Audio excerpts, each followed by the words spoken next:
to be the result of that?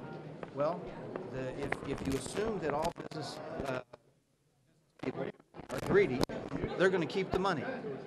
But if they do keep the money, the state of Illinois is going to tax them. Now remember, we're really good at taxing people. It's something we don't have to have reform for.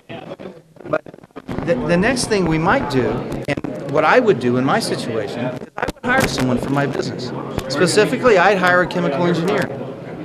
But I've got to save enough money to be able to keep my word to that person and pay them. But I would invest in a chemical engineer. I would hire somebody. And you know what? The state of Illinois would tax them. So that's another good thing. It helps our revenue situation. The third thing that we would do is possibly buy a piece of equipment. Somebody's got to make that equipment, and we're going to tax them too. And so... I'm sorry, what is your business?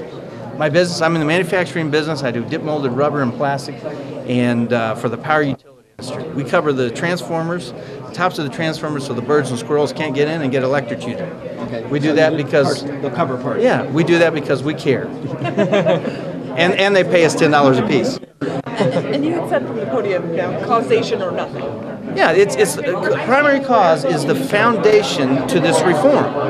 And if you go to other states, they didn't gain savings and reduce rates by increased money to fraud investigators to try to find people that aren't, buying policies for work comp.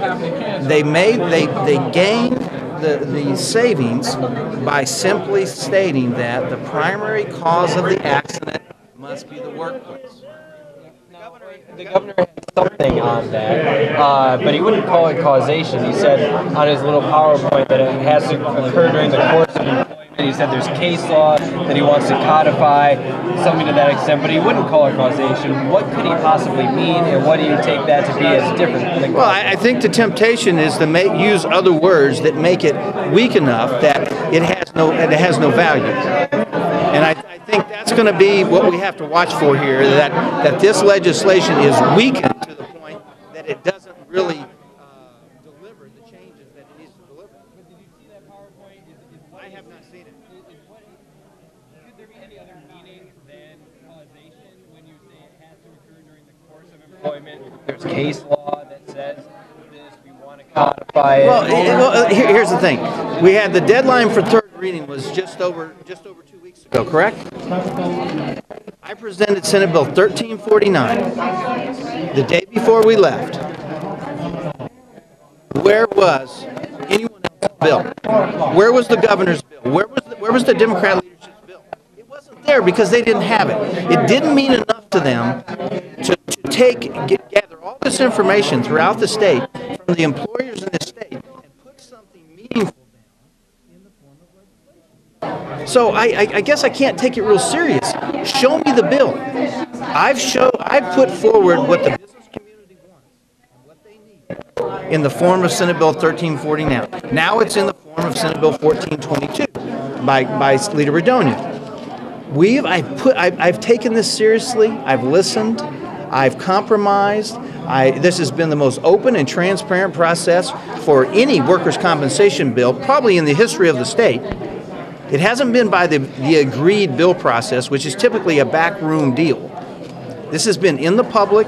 We've used all we've benefited from all what the other states have done and what's worked in other states. We've listened to the job creators and the risk takers in the state, and we put it down there. I don't see anything from the other side right now. Will the bill have to say causation for your caucus to vote for it? The bill needs to include primary cause. On a totally separate and unrelated, this sounds like a joke, but I'm being completely serious. Oh, I know what's coming. Go ahead. During the sex education debate, what is a condom race? I'm totally serious. I am completely serious. Listen, Senator Staines, when I asked Senator Staines where she would obtain the curriculum, she said she didn't. There was many sources out there, and she didn't really know. Yet she did quote in her closing remarks about what the University of Maryland had said. I simply quoted one of the exercises from the University of Maryland's curriculum, which is a condom race. So for Do you know what that is? I had to learn myself. What is it? I guess I think enough said about what it is. But you know what? The disappointing part was there were young people in the gallery.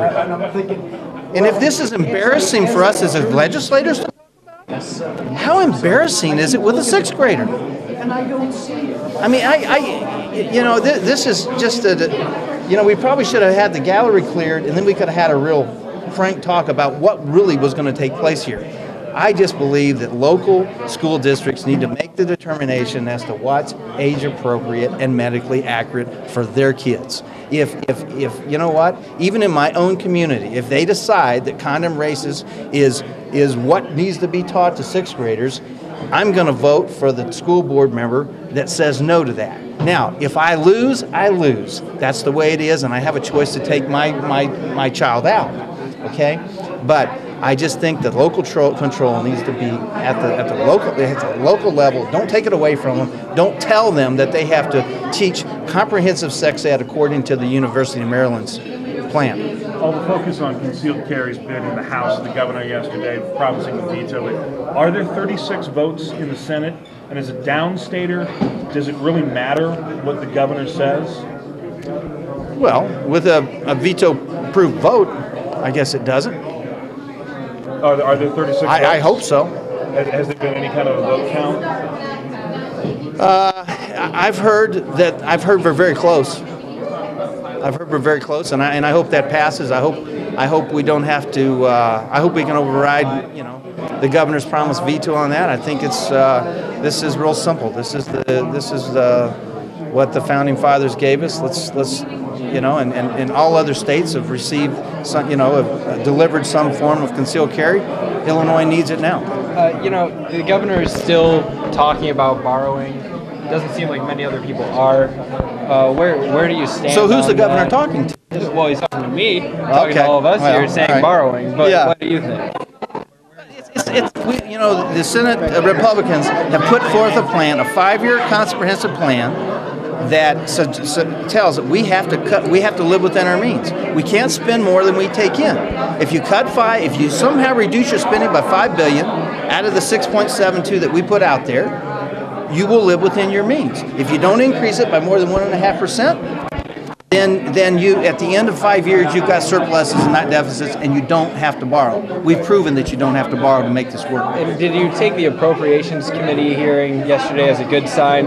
Senator Murphy congratulated Senator Staines on changing the focus to cutting. Is that how you see it as well? Well, the problem is that I think it's around 25 different bills and amendments. If that adds up to only $1.2 billion of spending reductions, I guess the plan really doesn't work, does it? Okay, thanks.